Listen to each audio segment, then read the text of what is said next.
और महत्व को बतला करके वृद्ध ब्राह्मण श्री सत्यनारायण भगवान वहां से चले जाते हैं, ध्यान हो जाते हैं।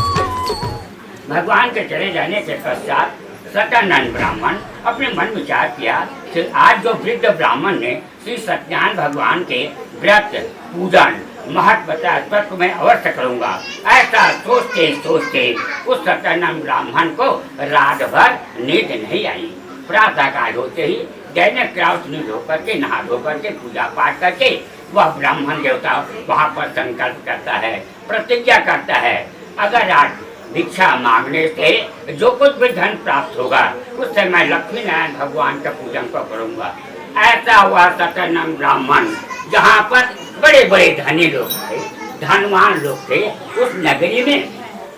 भिक्षा मांगने चले जाते हैं। भगवान लक्ष्मण के पास से उस सत्यानंद ब्राह्मण को भिक्षा मांगने से दुगुना धन प्राप्त हो जाते हैं। तब प्रसन्न होकर के कोई केले का फल लेना, शक्कर लेना, घी लेना, दूध लेना, गेहूँ का आटा लेना, इस प्रकार भगवान के संपूर्ण प्राय कथा करके अपने बंधुओं ब्राह्मण को ला करके भक्तभाव से भगवान लक्ष्मी नारायण के पूजन को करते हैं। इसी व्रत और पूजन के प्रभाव से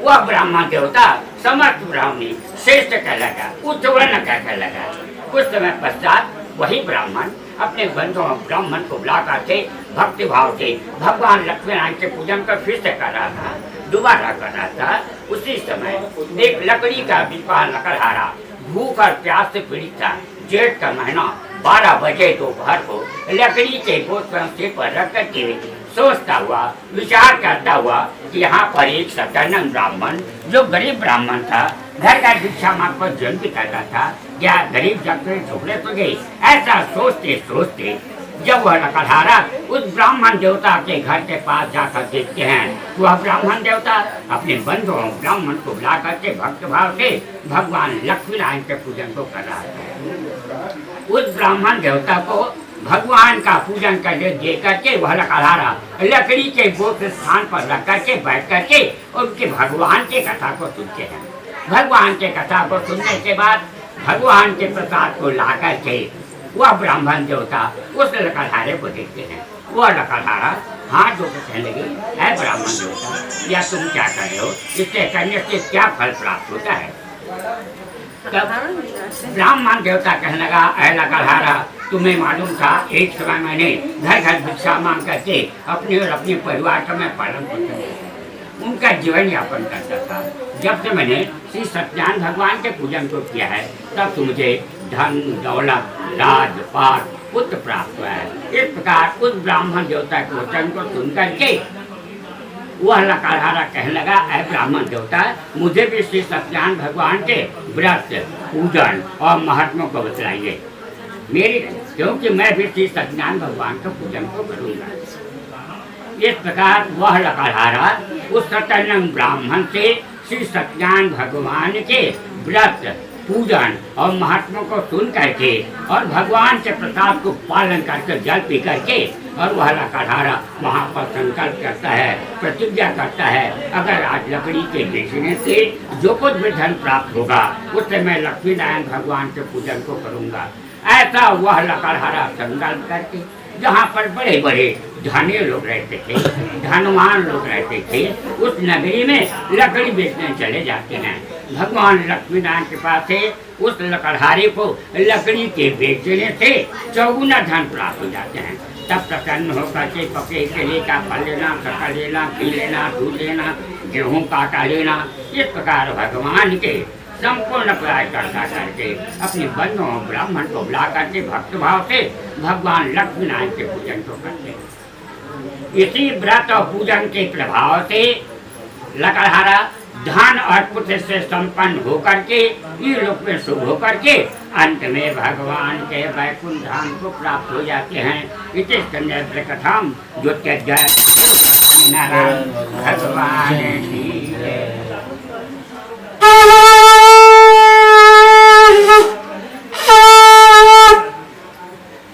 हरि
लक्ष्मी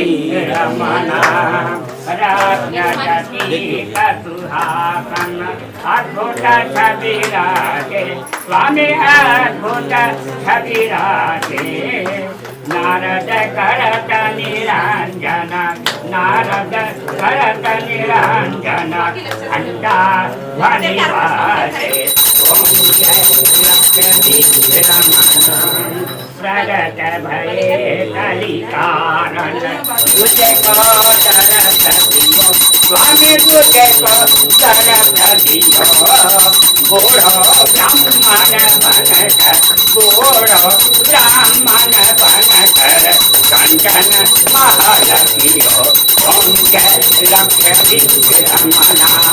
सुर बल शील सखारो जिन पर कृपा करी स्वामी जिन पर कृपा करी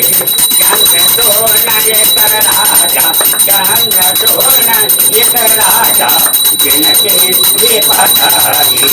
ओम जय लक्ष्मी इधर लक्ष्मी आवन सब दुख मिटे जावन ओम जय लक्ष्मी रमणा स्वामी जय लक्ष्मी रमणा सत्य नारायण काम